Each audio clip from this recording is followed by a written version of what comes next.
अस्सलामु अलैकुम।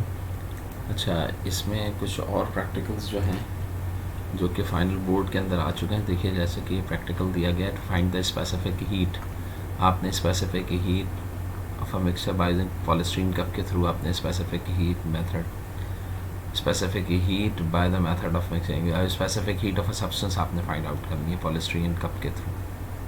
तो देखिए, पहले अपरेटस हिप्सोमीटर जो है ये भी इस्तेमाल होता है, लेकिन हम अभी हिप्सोमीटर को डायरेक्टली यूज़ नहीं करेंगे। हम यहाँ पे सिर्फ और सिर्फ पॉलीस्टीरीन ये वर्ड अपरेटस होता है, लेकिन ऐसा अपरेटस को भी इस्तेमाल नहीं किया था। तो क्या होगा, थर्मोमीटर्स होंगे, 2 थर्मोमीटर थे, पॉलीस्टीरीन कप था आपके पास, वायर गॉज थी, बर्नर था, ट्राईपॉड स्टैंड होगा, ठीक है, ट्राईपॉड स्टैंड होगा, मैच स्टिक्स होंगी, मैच बॉक्स होगा और थ्रेड होगा और थर्मोमीटर्स होंगे। तो ये आप लिख लेंगे। अब यहाँ पे देखिए, आपको याद हो कि हमने कैसे किया था।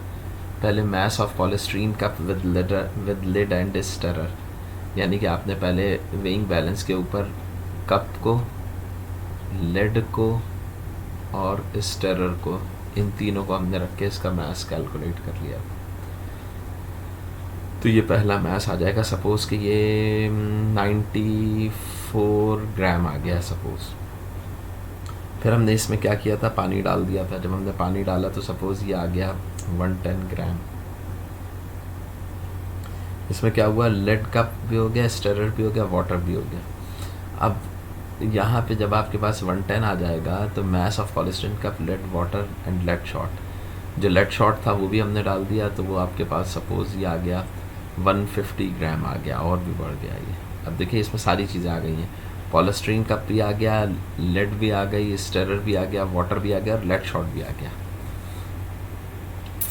अब initial temperature of polystyrene cup plus water, तो ये रूम टेम्परेचर होगा। इनिशियल टेम्परेचर जो होगा वो रूम टेम्परेचर होगा। तो इनिशियल टेम्परेचर जो भी आपके पास आ रहा है, सपोज़ 25 डिग्री सेंटीग्रेड, तो वही लिख देंगे। तो पॉलीस्टीरीन, अब initial temperature of lead shot जो होगा, यानी कि वो जो लेड के पीस या वेट जो आप हीट अप कर रहे हैं उसका फाइनल टेम्परेचर 100 के ऊपर वो हीट अप हो जाएगा, तो 100 डिग्री आप लिख लेंगे। अब देखें, तो ये आपके पास इनिशियल टेम्परेचर आ गया। अब आगे चलें, final temperature of water plus lead shot. जब आप उसको हीट अप 100 डिग्री को उसके ऊपर डाल देंगे, तो डालने के बाद टेम्परेचर रेज करेगा। तो सपोज़ कि ये 32 डिग्री के ऊपर दोनों के मिक्सचर का कंप्लीट टेम्परेचर 32 डिग्री हो गया, यानी कि 25 से वो 32 हो गया और वो 100 से 32 पे आ गया। अब मैस ऑफ वाटर कैसे कैलकुलेट करेंगे, तो मैस ऑफ वाटर जो होगा वो यहाँ से आ जाएगा, जो आपने स्टार्टिंग के अंदर ऊपर लिखा था। यहाँ पे पॉलीस्टीरीन कप स्टिरर के साथ है या polystyrene cup with stirrer with water, तो इन दोनों को अगर मैं माइनस कर दूँ, यानी कि ये M1 और M2 को अगर मैं माइनस कर दूँगा, तो मेरे पास मैस ऑफ वाटर आ जाएगा। क्योंकि यहाँ पे देखिए, ये तीनों चीज़ें सेम है, यहाँ पर भी तीनों चीज़ें सेम है, सिर्फ यहाँ पे वाटर ऐड अप है। तो इनको माइनस करूँगा तो 100 में से 110 में से मैं माइनस कर दूँगा 94 को, या इसको 95 कर लें, तो ये आपके पास आ जाएगा 15 ग्राम। तो पानी जो है वो कितने ग्राम लिया गया, 15 ग्राम। और फिर 110 में से 150 को माइनस करूँगा तो 40 ग्राम जो होगा वो लेड शॉट आ जाएगा। तो 15 ग्राम वाटर है और 40 ग्राम लेड शॉट है, तो ये 15 आ जाएगा। मैस ऑफ लेड शॉट 40 ग्राम, जो भी आ रहा होगा वो आप लिख लेंगे। अब राइज इन टेम्परेचर कहाँ से कहाँ रेस किया है इसने, यानी कि 25 डिग्री से रेस करते हुए आप क्या 32 डिग्री पे पहुँच गए, तो इनको माइनस कर देंगे, तो ये 7 डिग्री रेस हो रहा होगा। इसी तरीके से फॉल इन टेम्परेचर कितना होगा लेड शॉट का, तो वो 100 से फॉल करके किस पे आ गया, 32 पे आ गया। तो 68 डिग्री आ जाएगा आपके पास, ये आ जाएगा 68 डिग्री। अब यहाँ पर जब नीचे आएंगे तो ये वही है, heat loss by the lead shot gain by. तो heat loss by the lead shot का हम क्या लिखेंगे, डेल्टा क्यू। ये लेड शॉट है और ये डेल्टा क्यू क्या होगा, वाटर। ये बराबर होगा MC डेल्टा टी, और ये भी किसके बराबर होगा, MC डेल्टा टी। यहाँ पे मैस ऑफ लेड शॉट होगा, specific heat of lead shot और डिफरेंस ऑफ लेड शॉट। यहाँ पे ये वाटर होगा, ये भी वाटर होगा और ये भी वाटर होगा। मास ऑफ लेड जो है वो ग़ालिबन 40 था, मल्टीप्लाई बाय ये हमने मालूम करना है लेड की स्पेसिफिक हीट। टेम्परेचर जो इसका फॉल किया है वो शायद 68 डिग्री था। यहाँ पे देखें मास तो वो शायद 15 था, स्पेसिफिक हीट 4.2 लेंगे क्योंकि ग्राम में ली जा रही है, और टेम्परेचर जो चेंज हुआ है वो 7 डिग्री है। तो बस अब आप इसको रख के सॉल्व कर लेंगे तो CL की वैल्यू आ जाएगी 15 multiply by 4.2 multiply by 7 divided by, ये दोनों इधर आके डिवाइड हो जाएंगे, 40 और 68। तो यहाँ पे आपके पास आंसर आ जाएगा स्पेसिफिक। आखिर में एंड के ऊपर स्पेसिफिक हीट मेंशन कर देंगे। अच्छा, इसके बाद अच्छा सबके प्रिकॉशन ज़रूर देख लीजिएगा, प्रिकॉशन सबकी आएंगी तो ये जहन में रहे। Study the relationship between the load and extension of A helical spring.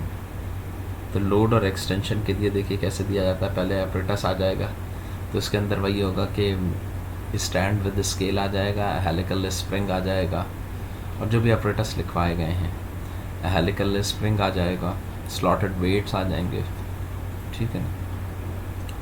अब इसमें देखिए पहले क्या होगा कि आपको याद हो कि जो हमने प्रैक्टिकल किया था उस प्रैक्टिकल के अंदर किस तरीके से था ये देखें। इसमें अगर relationship between load and extension अगर मैं ये देख के बताऊं आपको तो आपको अंदाज़ा होगा कि ये कैसे किया जाएगा एक्सपेरिमेंट। एक मिनट, ये मेरा चल पड़े तो फिर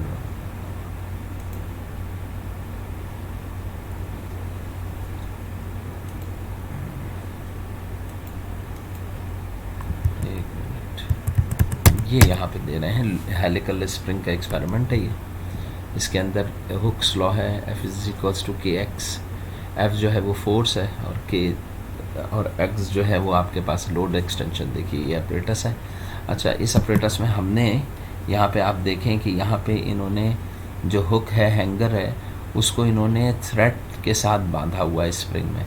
तो ये आपकी मर्ज़ी, आप डायरेक्टली स्प्रिंग भी इससे अटैच करके कर सकते हैं और थ्रेड के साथ भी बांध सकते हैं, क्योंकि अगर थ्रेड के साथ भी बांधेंगे तो आखिर में आपने इसको ऐसे ही देखिए ये अगर आप यहाँ से चेक करें तो इन्होंने ये स्प्रिंग को थ्रेड के साथ बांध के स्प्रिंग को ऊपर लटका दिया। देखिए इसको यहाँ पे हैंग किया इन्होंने, और हैंग करने के बाद स्केल को एडजस्ट कर दिया है किसके ऊपर, 0 पे। तो अब ये 0 पे आ गए, अभी हैंगर है, इसका मतलब क्या है, 0 पे 0 रीडिंग आ रही है। अब इसको ये आगे बढ़ाएंगे यहाँ से। अब देखिए initial position of pointer starting के अंदर देखिए कितना दिया गया, 0। ग्रेविटेशनल एक्सेलरेशन 10 मीटर पर सेकंड स्क्वायर होगा। अब ये इन्होंने वेट्स लिए हुए हैं और वेट ये 50 ग्राम ले रहे हैं, हमारे पास 20 ग्राम्स का, ये जहन में रहे, हमने 20 पे किया था ये।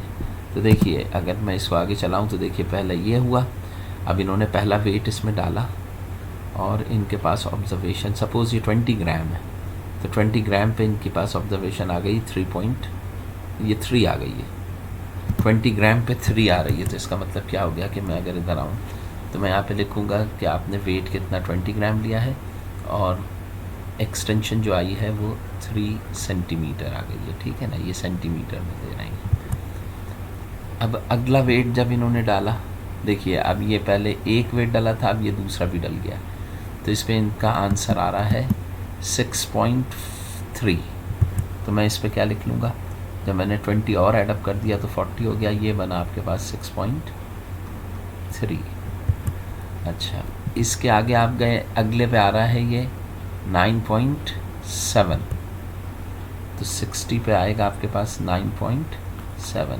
देखिए वहाँ पे ये, यहाँ पे ये 50-50 डाल रहे हैं, लेकिन मैं ऑब्जर्वेशन 20, 40, 60 के रिलेटिवली लिख रहा हूँ क्योंकि हमारे पास जो वेट्स हैं वो 20, 40, 60 हैं। उसके बाद लास्ट वाला क्या आएगा, 80। एक वेट और डाल देंगे आप, जब आप वेट डालेंगे तो ये 13 पे आ जाएगा। 80 पे क्या आ रहा है, 13। अब हम क्या करते जाएंगे, देखिए यहाँ से अब हम वेट निकालते जाएंगे, रिमूव करते जाएंगे। जब हम वेट रिमूव करेंगे तो ये ग्रेजुअली ऊपर उठता जाएगा। देखिए ये वेट रिमूव कर रहे हैं तो यही सेम वैल्यूज़ यहाँ पर भी रिपीट हो जाएंगी, तो आप इसे डायरेक्टली लिख सकते हैं 9.8, 6.3 और 3। अब देखिए यहाँ पर ये ऑब्जर्वेशंस आ गई L1 और ये आ गई L2।